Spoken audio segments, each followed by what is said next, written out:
হে আমার আরশের মালিক, কি অপরাধ করেছিল হাদি ভাই?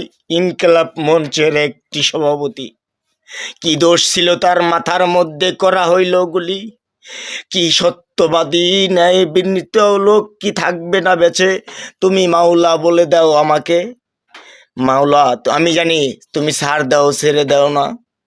এমন হাদি ভাই আমি মনে করি নিঃস্বার্থ ভালো মানুষ ছিল, তা তুমি নিজেই জানো মাওলা।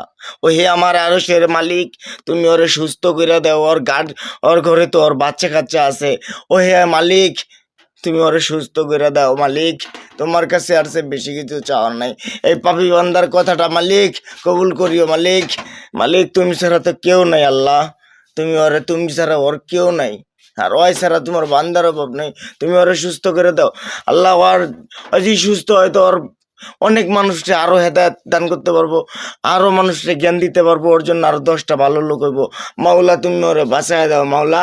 তুমি ছাড়া কেউ নেই মাওলা। কারো কাছে চায় কিন্তু কিছু পাওয়া যেত না মাওলা। তুমি একমাত্র বাঁচানির মালিক, তুমি একমাত্র মারার মালিক।